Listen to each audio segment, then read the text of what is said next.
ఇంకా ఇజ్రాయిల్లో స్వయంగా అక్కడ ఉండి పోస్ట్ డాక్టరల్ రీసెర్చ్ అంతా నిర్వహించి వచ్చిన ఆయుధ రంగ నిపుణులు కూడా డాక్టర్ కనిగంటి రమేష్ గారు నమస్తే. Centre for human security studies వ్యవస్థాపకులు కూడా రమేష్ గారు చూస్తున్నారు కదా, రాత్రి నుంచే జరుగుతున్న డెవలప్మెంట్స్. ఎప్పుడైతే E-4B వచ్చి అక్కడ ల్యాండ్ అయిందో వాషింగ్టన్ డీసీలో, అప్పుడే ఈ అనుమానాలు మొదలైనాయి. అంతర్జాతీయ మీడియా కథనాలు, ఈ మీడియా సంస్థలన్నీ కూడా కథనాలు మొదలెట్టినాయి. ఏదో జరగబోతోంది, ఒక న్యూక్లియర్ వార్కి ముందర ఉండే ఇది ప్రియాంబుల్, అది వచ్చింది, అది almost it's a mini pentagon అంటారు. నిజమేనండి అది మినీ పెంటగాన్? డెఫినెట్గా సార్, అది దాంట్లో మినియేచర్ మనం అంటాం కదా, అదే miniature kind of a prototype. అది ఎనఫ్ ఇండికేషన్స్ ఎప్పుడు వచ్చినాయి అంటే ఆస్ట్రేలియా నుంచి కూడా మీరు గమనించే ఉంటారు sir. You have been watching your senior journalist Vasudevan sir. Australia నుంచి కూడా ఆస్ట్రేలియన్ డిఫెన్స్ ఫోర్సెస్, మీకు గుర్తుందో లేదో, Australian war college 8 countries military officers మన centre for human security studies కూడా వచ్చేలారు. నాకు ఎలా అంటే కొన్ని సంకేతాలు మీరు అర్థం చేసుకోవాలి. సో ఇజ్రాయెల్ నుంచి అటు ఆస్ట్రేలియా నుంచి కూడా సంకేతాలు అందినాయి. America is going to definitely get in and then ఆ న్యూక్లియర్ ఫెసిలిటీస్ని మూడింటిని డిస్మాంటిల్ చేయబోతున్నారు. డిటరెన్స్ కెపాసిటీ ఏదైతే ఉందో, ఇరాన్కి ఉన్న డిటరెన్స్ కెపాసిటీ ఏంటి, ఏం చూపించి భయపెడుతుంది, మనల్ని బ్లాక్మెయిల్ చేస్తుంది ప్రపంచాన్ని. నా దగ్గర అణ్వాయుధాలు ఉన్నాయి, కబడ్దార్ కొడతాను, ఇదే కదా. మాలిక్యూల్స్ ఇంకా ఆయుధాలు ఇంకా ఇంటిగ్రేట్ కాలేదు. అది ఇంటిగ్రేట్ అయినా కొన్ని ఉన్నాయి సార్, ఉన్నాయి ఇంటిగ్రేట్ సార్. ఇంటిగ్రేట్ కాకుండా ఇంత పెద్ద కథ 15 ఏళ్ళ నుంచి నడవదు సార్. నడవదు, వెరీ ట్రూ. ఒకసారి మనం డీటెయిల్ డిస్కషన్కి వెళ్ళేప్పుడు వీళ్ళలోగా ట్రంప్ ఏం మాట్లాడారు ఒకసారి చూద్దాం. ఒకసారి డొనాల్డ్ ట్రంప్ మాట్లాడింది PCR ప్లే చేయండి. వారు ఇందాక తెల్లవారుజామున ఆదివారం.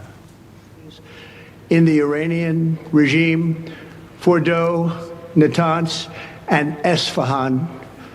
Everybody heard those names for years as they built this horribly destructive enterprise. Our objective was the destruction of Iran's nuclear enrichment capacity and a stop to the nuclear threat posed by the world's #1 state sponsor of terror.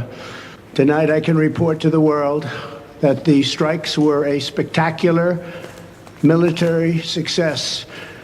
Iran's key nuclear enrichment facilities have been completely and totally obliterated. Iran, the bully of the Middle East, must now make peace. If they do not, future attacks will be far greater and a lot easier.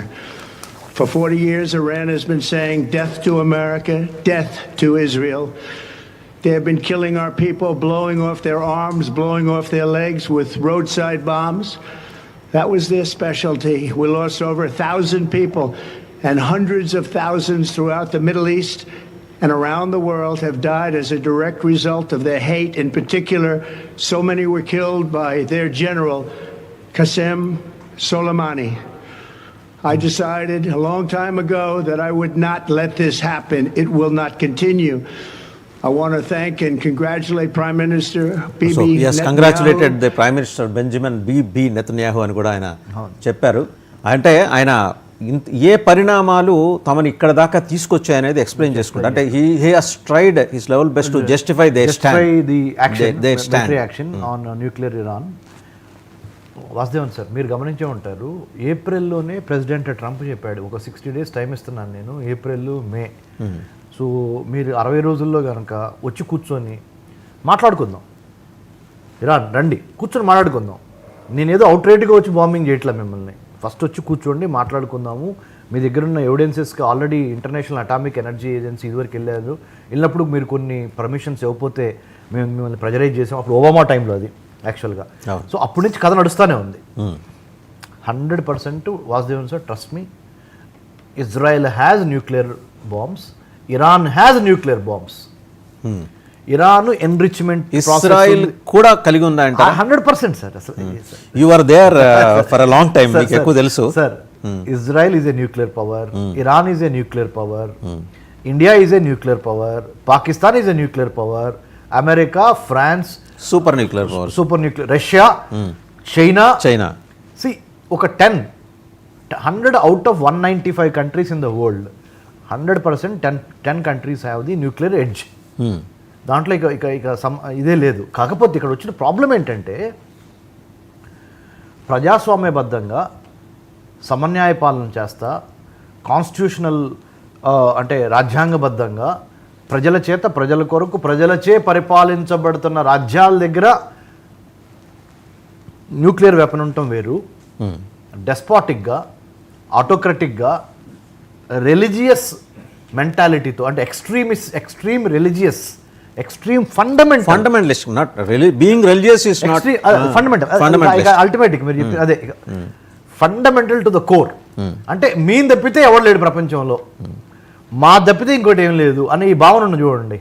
ఈ extreme fundamentalism is a big threat to humanism sir. Extreme fundamentalism is a big threat to humanism. Sir ఇప్పుడు ఇందాక president చెప్పారు, మనం visuals కూడా చూస్తున్నాము, ఏ మేరకు అవి ధ్వంసం అయ్యిండొచ్చు. ఎందుకంటే ఫోర్డో పర్వత శ్రేణువులను ఆనుకొని అంటే చాలా గట్టి రాకట అది. ఇది ఈ బాంబర్స్ B2 స్పిరిట్ బాంబర్స్ నుంచి ఈ ఎంఓపీలని వదిలారు, అంటే మ్యాసివ్ ఆర్డినెన్స్ పెనట్రేటర్స్ ని వదిలారు. అవి 200 అడుగులు లోపలికి వెళ్ళిపోతాయి, వెళ్ళిన తర్వాత బ్లాస్ట్ అవుతాయి. బంకర్ బస్టర్ బాంబ్స్ అదే సార్. 100% 200 ఫీట్ల నుంచి బాగా రాకెట్ టెరైన్ అనుకోండి 200 ఫీట్లు, కొద్దిగా ఈ మామూలు మెత్తమట్టు అనుకోండి ఇంకా కిందకి వెళ్ళిపోగలిగి అక్కడ మొత్తాన్ని అక్కడికి వెళ్ళిన తర్వాత బ్లాస్ట్ అవుతాయి. అదే absolute, that is the beauty of that bomb. I mean బయట హడావిడి చేయదు, అసలు ఏం లేదు, లోపలికి మొదలు పెనట్రేషన్ జరుగుతుంది సార్. లోపలికి ఆ 200-300 ఫీట్ వెళ్ళిన తర్వాత ఎక్కడ పగలాలో అక్కడ పగిలిపోతాయి. అవి పగిలిపోయి చాలా అవి నిర్వీర్యం అయిపోతాయి. ముఖ్యంగా ఇక్కడ ఎన్రిచ్మెంట్ ప్రోగ్రామ్ ఆపకపోతే ట్రంప్ ఇంకో మాట కూడా అన్నాడు, సివిల్ న్యూక్లియర్ ప్రోగ్రామ్ అంటున్నారు మీరు. సివిల్ న్యూక్లియర్ ప్రోగ్రామ్ అన్నదానికి మీ దగ్గర ఎవిడెన్స్ చూపించమని చెప్పాం మేము, అది కూడా మీరు చూపించలేకపోయారు.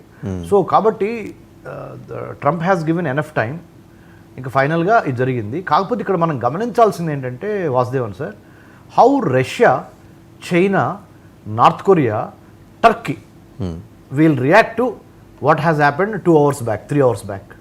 ఒక 3 గంటల క్రితం జరిగిన దానికి ఈ దేశాలు ఎట్లా రియాక్ట్ అవుతాయి అనేది చాలా important.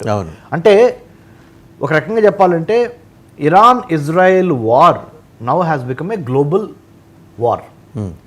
The moment America stepped in, China కానీ రష్యా కానీ చూస్తా ఊరుకో. నేను చెప్తున్నాను, this is my prediction. This is where మాలాంటి ఈ 12 ఏళ్ళ నుంచి 13 ఏళ్ళ నుంచి మేము చదువుకున్నంత ఇప్పుడు మనకి ఈ విశ్లేషణలో రావాలి బయట.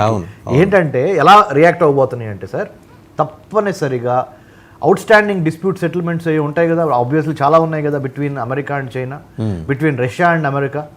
అవన్నీ ఇప్పుడు ఇరాన్ అడ్డం పెట్టుకొని they try to settle the scores. ఇది ఇరాన్-ఇజ్రాయెల్ వార్ని అడ్డం పెట్టుకొని they try to settle the scores. Number 1 point. ఇది జనరల్గా ఎవరైనా చెప్పగలరు, కామన్ సెన్స్ ఉన్నవాళ్ళు. కానీ లోతుగా విశ్లేషణ చేసి చెప్పినప్పుడు తప్పనిసరిగా మీరు గమనించండి, ఇప్పుడు ఆయుధ మ్యానుఫ్యాక్చరింగ్ మిలిటరీ ఇండస్ట్రియల్ కాంప్లెక్స్ దేశాలైన అమెరికా కానీ, రష్యా కానీ, చైనా కానీ, ఫ్రాన్స్ కానీ, ఇజ్రాయెల్ కానీ, వీటిల్లో మిలిటరీ ఇండస్ట్రియల్ కాంప్లెక్స్ చాలా ఎక్కువ ఉంది. అంటే nexus between manufacturing of missions of weapons or industrialist belonging to weapon manufacturers plus politicians of that particular country or the government of that particular country. ఆ nexus ఏదైతే ఉందో దాని మూలంగా ఇప్పుడు తప్పనిసరిగా థర్డ్ వరల్డ్ వార్ దిశగా ఏమన్నా వెళ్ళే అవకాశం ఉందా అనేది కూడా మనం గమనించాలి. సార్ నాకు ఇక్కడ 2 సందేహాలు సార్. ఒకటి, చైనా కానీ ఇప్పుడు రష్యా ప్రిపేర్నెస్ అంతగా ఉంటుందని నేను అనుకోవట్లేదు. అంటే అక్కడ జరుగుతున్న వాళ్ళకి ఉక్రెయిన్కి మధ్య ఉన్న అండ్ చైనా దగ్గరకు వచ్చేప్పటికి చైనా ప్రిపేర్నెస్ ఉన్నప్పటికీ చైనా ఉపయోగించే వెపన్స్ మీద అందరికీ 2 నంబర్ అనే ఒక ఇంప్రెషన్ ఉంది. వాళ్ళు నిజంగా అంటే ఇప్పుడు నానా పులి కదా, వాళ్ళు నిజంగా వాళ్ళు మంచి వెపన్స్ తీసుకొచ్చి ఉపయోగిస్తామని చెప్పినా నమ్మే పరిస్థితి లేదు. రెండోది, చైనా ఇప్పుడున్న పరిస్థితుల్లో ఈ కొరియాతో తలగొక్కుంటుందా? ఎందుకంటే ఆల్రెడీ వాళ్ళకి సీపెక్ దెబ్బతింది. ఏది మన బెలూచిస్తాన్ దెబ్బతింది. బెలూచిస్తాన్ ఇండిపెండెన్స్ డిక్లేర్ చేసుకుని వాళ్ళు రాని ఇట్లా ఆ గ్వాదర్ పోర్ట్ పోయింది. వాళ్ళకి $50 బిలియన్ అమౌంట్ వాళ్ళకి గోడ కొట్టిన సున్నం. ఈ పరిస్థితుల్లో కొత్తగా ఇంకో సున్నం తగిలించుకుంటుందా? చైనా డైరెక్ట్ కాన్ఫ్రంటేషన్ దిగకుండా నియో కొలోనియలిజం వేలో ఎక్కువగా manufacturing space, political space, cyber space, maritime స్పేసుల్లో ఒక బాంబు పడకుండా నిర్వీర్యం చేసే విధంగా పనిచేస్తుంది. ఎప్పుడైనా చైనాకు ఒకటేనండి, చైనాకు ఇంకో పేరు ఏంటంటే నక్కజిత్తులు. చైనాకి ఇంకొక పేరు ఏమన్నా ఉందంటే ఫాక్స్ జాకల్ మెంటాలిటీ. డైరెక్ట్ కొట్టదు అది ఎప్పుడు. దానికి ఉన్న అది లోతైన అధ్యయనం చేసి అమెరికాని ఎట్లా కొడితే అమెరికా మాట ఉంటుంది, ఇలా ఇజ్రాయెల్ ఎట్లా మనం దాటి తీసుకొచ్చుకోవాలనే దాని మీద it has its own strategic interventions ఉంటాయి. ఇంకోటి ఏంటంటే ట్రేడ్ విషయంలో అమెరికా చైనా దెబ్బతగలకుండా 100% ట్రేడ్ చాలా ఇంపార్టెంట్ ఫ్యాక్టర్ కాబట్టి బోత్ యునైటెడ్ స్టేట్స్ ఆఫ్ అమెరికాకి చైనాకి వాళ్ళు డైరెక్ట్ మిలిటరీ కాన్ఫ్రంటేషన్లోకి రాకుండా ఈ కోల్డ్ వార్ పరిస్థితుల్లోనే కొట్టుకోవడం జరుగుతూ ఉంటుంది Vasudevan sir. So please do not expect any direct military intervention. I'm saying అదే అంటే వాళ్ళ పిఎల్ఏ ఇన్వాల్వ్ అయ్యే అవకాశాలు ఉన్నాయా, లేకపోతే కంప్లీట్ లేదు ఎయిర్ వార్ఫేర్ అయినా అంత కంప్లీట్గా ఏది చేసినా కానీ టాసిట్గా అండర్ ది కవర్ ఆబ్వియస్గా ఏం చేయదు, కోవర్ట్గా ఏం చేయదు, ఓవర్ట్గా ఏం చేయదు, కోవర్ట్గా చైనా తప్పనిసరిగా ఇరాన్కి సపోర్ట్ చేసింది కోవర్ట్గా, దాంట్లో డౌట్ లేదు. ఇక్కడ మనం గమనించాల్సింది ఏంటంటే రష్యా చైనా ఇద్దరు కలిపి ఇరాన్కి ఏమైనా సపోర్ట్ చేస్తారా, అదే ఆ యాంగిల్ని మనము బ్రేక్ చేయాలి. ఎందుకంటే చేస్తే అది మనకు మంచిది కాదు, యాక్చువల్గా మనకు కూడా మంచిది కాదు అది. ఎందుకంటే స్ట్రైట్ ఆఫ్ హర్మూజ్ ఏదైతే ఉందో బందర్ అబ్బాస్ పోర్ట్ నుంచి కోతవేటు దూరంలో ఈ స్ట్రైట్ ఆఫ్ హర్మూజ్ ఉంటుంది. గల్ఫ్ కోఆపరేషన్ కౌన్సిల్ కంట్రీస్ అయిన ఖతారు, బహ్రెయిన్, సౌదీ కానీ, ఇరాన్ కానీ, ఈ కువైట్ కానీ, యుఏఈ ఇటు నుంచి పెట్రోలు, న్యాచురల్ గ్యాస్ ఏది రావాలన్నా ఆ స్ట్రైట్ ఆఫ్ హర్మూజ్ నుంచి అరేబియాలోకి వస్తుంది. అరేబియాలో నుంచి ఆ షిప్పులు అరేబియాలో నుంచి హిందూ మహాసముద్రం ద్వారా ఇటు పసిఫిక్ మహాసముద్రం వరకు వెళ్తాయి. అంటే సౌత్ కొరియా, జపాన్, చైనా వరకు వెళ్తాయి. స్ట్రైట్ ఆఫ్ హర్మూజ్లో ఎటువంటి అశాంతి నెలకొన్న భారతదేశానికి మంచిది కాదు. Right. Because 15 to 20% of the oil reserves or oil free flow or natural gas, crude oil will be affected. Number 1. Number 2, ఇంకొకటి గమనించండి, సౌదీ అరేబియాకి అవతల వైపున పైన Egypt, Suez Canal, Red Sea, ఎర్ర సముద్రం ద్వారా ఈస్టర్న్ యూరోప్ నుంచి వచ్చే ఆ ట్రేడ్ మొత్తం ఈ బాబ్ ఎల్ మందేబ్ లేదా గల్ఫ్ ఆఫ్ ఏడెన్, సౌదీ అరేబియాకి యువతల వైపునిది, యువతల వైపునేమో స్ట్రైట్ ఆఫ్ హర్మూజ్. ఈ 2 చోక్ పాయింట్స్, 2 కళ్ళు లాంటి ప్రపంచ వర్తక వాణిజ్య వ్యాపారాలకి, ముఖ్యంగా గ్యాస్, న్యాచురల్ గ్యాస్, క్రూడ్ ఆయిల్కి. So those two can be considered as bottlenecks అనొచ్చు. బాటిల్నెక్స్ అనండి, లేదా చోక్ పాయింట్స్. మన చికెన్ నెక్ ఎట్లానో అంటాము మన సిలిగురి దగ్గర ఉన్నది చికెన్ నెక్. అదే విధంగా ఈ 2 ప్రపంచ వర్తక వాణిజ్య వ్యాపారాలకి, ముఖ్యంగా ఆయిల్, న్యాచురల్ గ్యాస్ కి we're India still not energy dependent, independent, we're still energy dependent. మనతో పాటు చాలా దేశాలు అండమాన్ దగ్గర ఫైండ్ అవుట్ చేశారు. అంటే బై గాడ్స్ గ్రేస్, మీ నోటి చలవుతో మీ నోట్లో తేనె పోయాలి. అది వస్తే మనం ఈ వెస్ట్ ఏషియాని వీళ్ళ బుజ్జగించాలి, వాళ్ళ ఇవన్నీ పోతాయి. ఇది 70-80 సంవత్సరాల ఎనర్జీ డిపెండెన్స్ ఏదైతే ఉందో భారత్కి, ఈ వెస్ట్ ఏషియన్ ఆయిల్ దగ్గర నుంచి ఒక దెబ్బతో తుడుచుపెట్టిపోయి మన అండమాన్ నికోబార్ నుంచి మనం తెచ్చుకుంటాం. కానీ the moment we find oil, natural gas reserves in Andaman and Nicobar island, China నుంచి జాగ్రత్తగా మనం కాపాడుకోవాలి దాన్ని. ఇంకా దాని మీద నెక్స్ట్ ప్రశ్న అదే అడగబోతున్నా. చైనా ఎందుకంటే కాసు కూర్చుంటుంది కదా, మన నెత్తినెక్కి డాన్స్ కడుతుంటాడు. అరుణాచల్ ప్రదేశ్ దగ్గర నుంచి మొదలెడితే కింద కన్యాకుమారి వరకు చేస్తూనే ఉంటాడు. శ్రీలంక నుంచి ఏదో ఒకటి ఆపరేట్ చేస్తాడు, యువతల పక్క అరేబియన్ సీలో అండ్ బే ఆఫ్ బెంగాల్లో ఏదో ఒక రకంగా డిస్టర్బ్ చేస్తూనే ఉంటాడు China.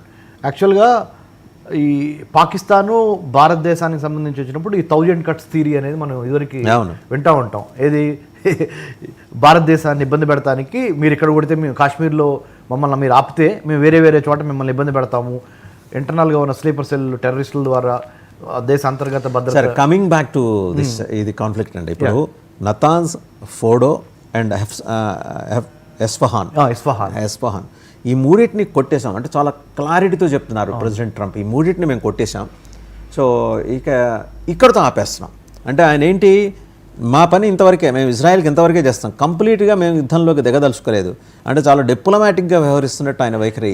Not only diplomatic sir, America యొక్క యుద్ధ చతురత ఇప్పుడు బయటపడింది. ఏంటో తెలుసా, న్యూక్లియర్ భూతాన్ని చూపించి బ్లాక్మెయిల్ చేస్తున్న ఇరాను ఆ డిటరెన్స్ కెపాసిటీని నిర్వీర్యం చేయడం ద్వారా ఇజ్రాయెల్కి ఓపెన్ స్పేస్ ఇచ్చేశారు.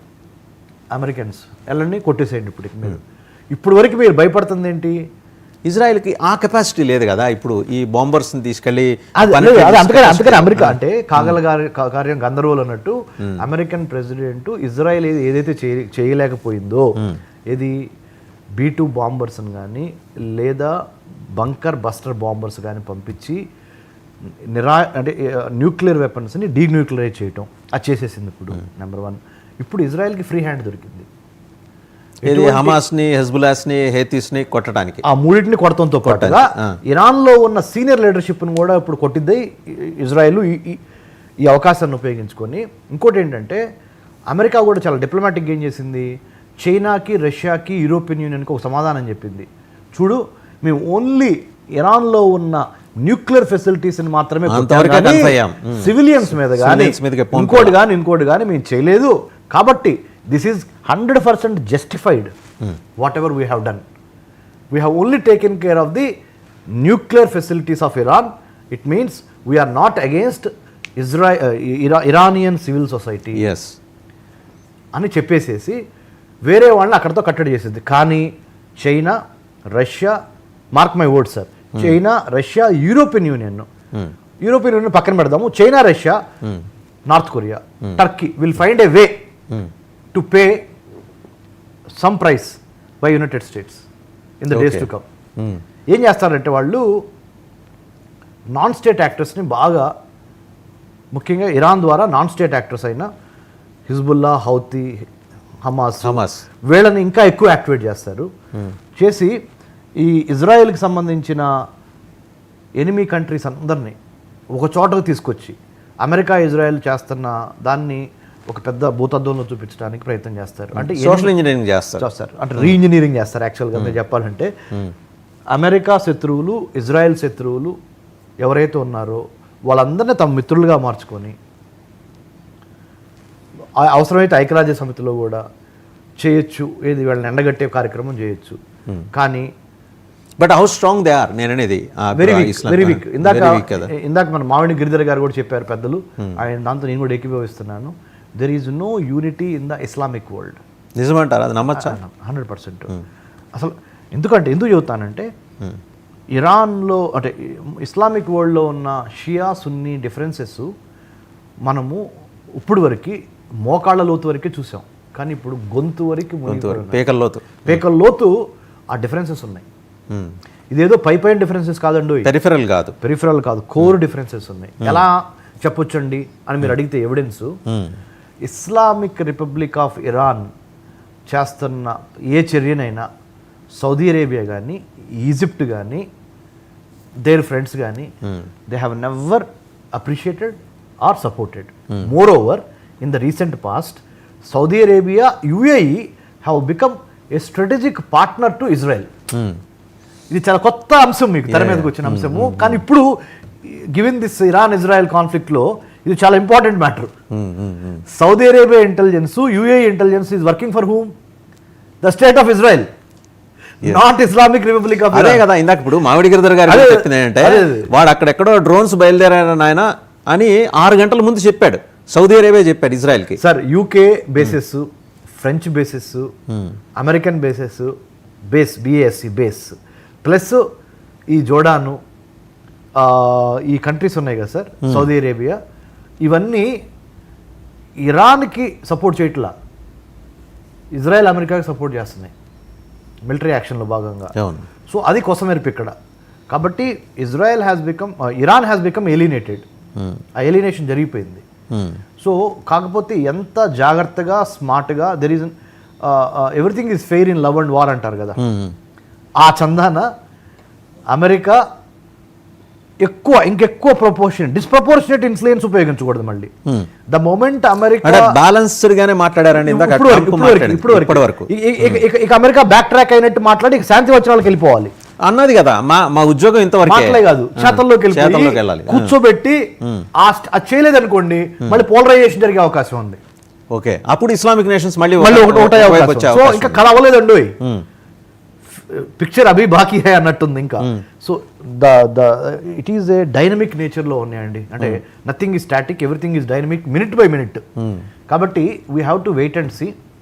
భారతదేశానికి సంబంధించినంత వరకు ఆర్థిక, రాజకీయ, వర్తక వాణిజ్య వ్యాపారాలు దెబ్బతగలకుండా ఇది ఇరాన్ ఇజ్రాయెల్ గొడవ మూలాన, అమెరికా స్ట్రైక్ ఆన్ ఇరాన్ మూలాన ఎటువంటి ప్రిపరేటరీ చర్యలు తీసుకోవాలో మనం తీసుకోవడం చాలా ఇంపార్టెంట్ ఇప్పుడు. రైట్. అంటే ఇంకా 2-3 సందేహాలు ఉన్నాయి సార్ దీని మీద. ఇప్పుడు ఓకే, వాళ్ళ ఫెసిలిటీ ప్రకారం వాళ్ళు ఏం చెప్తున్నారు, 3 ఫెసిలిటీస్ని మేము న్యూక్లియర్ ఎన్రిచ్మెంట్ ఫెసిలిటీస్ని మేము కొట్టామంటున్నారు. అయితే లోపల ఆల్రెడీ 83.97% రిఫైన్డ్ యురేనియం ఉంది, శుద్ధి చేసిన యురేనియం మాలిక్యూల్స్ ఉన్నాయని చెప్పి ఇంటర్నేషనల్. ఇప్పుడు చెప్పండి సార్, మీరు ఇందాక నన్ను మాట అడిగారు 90%కి చేరుకుంటే కదా అప్పుడు యాక్యురసీ అనే పాయింట్ వచ్చేది. బట్ 83.97 అంటే అరౌండ్ 6.03 ఇంటెన్షన్స్ అర్థమైనాయి. అంటే వాళ్ళు అనేది ఏంటి, శాంతియుత ప్రయోజనాల కోసం అండి. మరి అటామిక్ ఎనర్జీ అదే చెప్పాను సార్, ప్రజాస్వామ్యబద్ధంగా ఉన్న ప్రభుత్వాలు న్యూక్లియర్ పవర్స్ అయితే ఆబ్వియస్లీ దాని చందంగానే ప్రవర్తిస్తాయి. ఫండమెంటల్ ఎక్స్ట్రీమిస్ట్ భావాలున్న గవర్నమెంట్లు సివిలియన్ న్యూక్లియర్ పర్పస్ కోసం న్యూక్లియర్ తయారు చేస్తున్నామన్నా కానీ ఎట్లా నమ్ముతాం సార్ మనం? అంటే అసలు అది అంటే the intent, content and character 3 పాయింట్లు సార్. మీ ఇంటెన్షన్ ఏంటి, మీ కంటెంట్ ఏంటి, మీ క్యారెక్టర్ ఏంటి, over a period of last 30-40 ఇయర్స్లో మీరు ఏ విధంగా బిహేవ్ చేస్తున్నారు ప్రపంచ రాజకీయాల్లో. మీరు అన్నది కరెక్టే సార్. అంటే ఇరాన్ షా పరిపాలన ఉన్నంత వరకు ఓకే, హిస్ ఇంటెన్షన్స్ వర్ క్లియర్. 1979 వరకు 78 వరకు 79లో ఎప్పుడైతే ఇస్లామిక్ ఇది వచ్చినప్పటి నుంచి డౌట్స్ మొదలైనాయి. అండ్ ఇంకోటి వచ్చిన తర్వాత కూడా అంటే it's completely entirely different subject. We have commercial understanding with వాణిజ్య ప్రయోజనాల నిమిత్తం ఇరాన్తో మనకు. ఇప్పుడు మన చెహబార్ పోర్ట్ కడుతున్నది మనమే. ఇప్పుడు కాండ్లా నుంచి సమ్ 786 నాటికల్ మైల్స్, ఇక్కడ మన ముంబై నుంచి వచ్చేప్పటికి 550 నాటికల్ మైల్స్ దూరంలో ఒక స్ట్రైట్. అంటే ఈ పాకిస్తాన్ చైనా తలనొప్పి లేకుండా మనం డైరెక్ట్గా వాళ్ళతోటి వాణిజ్య ఒప్పందాలు చేసుకోవడానికి కావాల్సిన ఇరాన్ నిర్మాణం చేస్తున్నాం. ఇరాన్ ఆఫ్ఘనిస్తాన్ ద్వారా భారతదేశానికి న్యాచురల్ గ్యాస్ తెచ్చుకునే పైప్ లైన్ ఉంది, తాపీ అంటారు.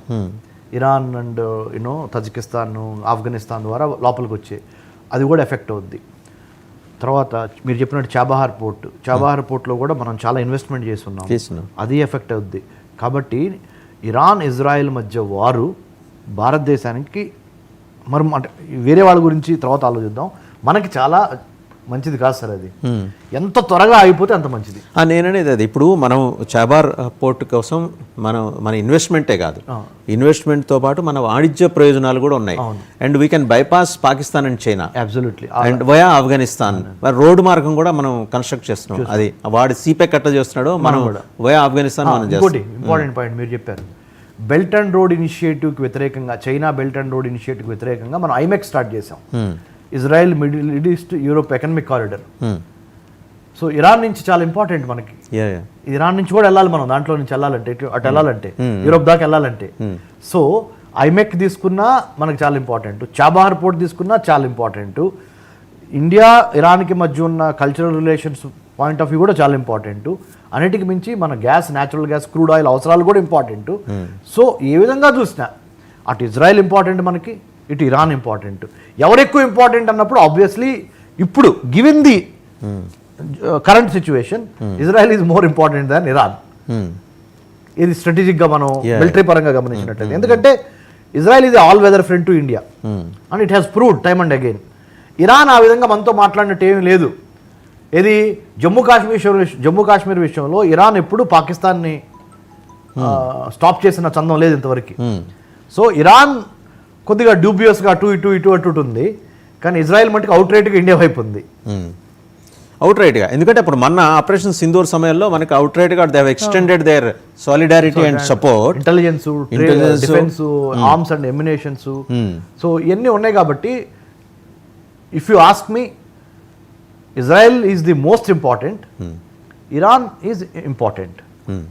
Israel is the most important, Iran is important. మనం అంటే ఇద్దరితో ఉన్న స్నేహాన్ని, వాళ్ళ కల్చర్, వాళ్ళ సివిలైజేషన్, వాళ్ళతో మనకున్న అనుబంధాన్ని, అంటే 47కి ముందు మనకు డైరెక్ట్ సరిహద్దు కదండి ఇరాన్. పాకిస్తాన్ విడిపోయింది కాబట్టి వాళ్ళకి సరిహద్దు అయింది, మనకి డైరెక్ట్ సరిహద్దు కదా. ఏ మాట ఆ మాటకు ఒప్పుకోవాలి. సైరస్ ద గ్రేట్, మనకు అశోక ద గ్రేట్ లాగా పర్షియన్ కింగ్డమ్ పర్షియన్ సామ్రాజ్యం కూడా ఒక మహాసామ్రాజ్యం, గొప్ప సామ్రాజ్యం అది. వాళ్ళ నాగరికత కానీ వాళ్ళది కానీ వాళ్ళు చాలా సెక్యులర్గా చాలా గ్లోబల్ వ్యూతో ఉన్నవాళ్ళు, మంచి విజన్ ఉన్నవాళ్ళు. పర్షియన్స్ మనం ఎప్పుడు తక్కువ అంచనా వేయకూడదు. హ్యావ్ కదండి ఇప్పటికీ మనకి హైదరాబాద్ రాష్ట్రాల్లో ఉన్నారు. మన హైదరాబాద్లోనే మనకి చాలా పర్షియన్ సామ్రాజ్యానికి సంబంధించిన చాలా మనం చూస్తాం. ఎక్కడ ప్రాబ్లం వచ్చిందంటే వాసుదేవన్ సార్, 1978 ఇందాక మీరు చెప్పారు, చాలా కరెక్ట్గా చెప్పారు. షా ఆఫ్ ఇరాన్ ఉన్నంత వరకు అమెరికా, ఇజ్రాయెల్, ఇండియా కళ్ళు మూసుకొని స్నేహం చేసి కలిసి కాపురం చేసిన చందంగా ఉంది మనకి. కానీ ఎప్పుడైతే ఇస్లామిక్ రిపబ్లిక్ ఆఫ్ ఇరాన్ ఏర్పడిందో 1979 దగ్గర నుంచి, అయతుల్లా ఖొమైనీ రెజీమ్ స్టార్ట్ అయింది చూడండి, అప్పటి నుంచి తేడాలు వచ్చేసినాయి. మరి అంటే మూర్ఖత్వం to the next level, fundamental to the core. Fundamentalism ఎప్పుడైతే స్టార్ట్ అయిందో సార్ రిలిజియన్లో, నేను తప్పితే ఎవడు తీస్మాన్కార్ లేడు అనే మైండ్ సెట్, ఆ మైండ్ సెట్ ప్రాబ్లమే ఇప్పుడు మనం ఇరాన్ని, అది ఇజ్రాయెల్ ఇరాన్కి మధ్య గొడవ కానీ, లేకపోతే అమెరికాకి ఇరాన్కి మధ్య గొడవ కానీ. సో దీన్ని మనం అన్ని విధాలుగా చూసినప్పుడు సార్, ఇండియా ప్రోయాక్టివ్గా, ప్రియంప్టివ్గా ఒక స్టెప్ తీసుకొని. రమేష్ గారు ఒక చిన్న బ్రేక్ తీసుకుందాం. బ్రేక్ తర్వాత ఇజ్రాయెల్ సామ్రాజ్యం, ఇజ్రాయెల్ జాతి, సంస్కృతి, నాగరికత, దాని గురించి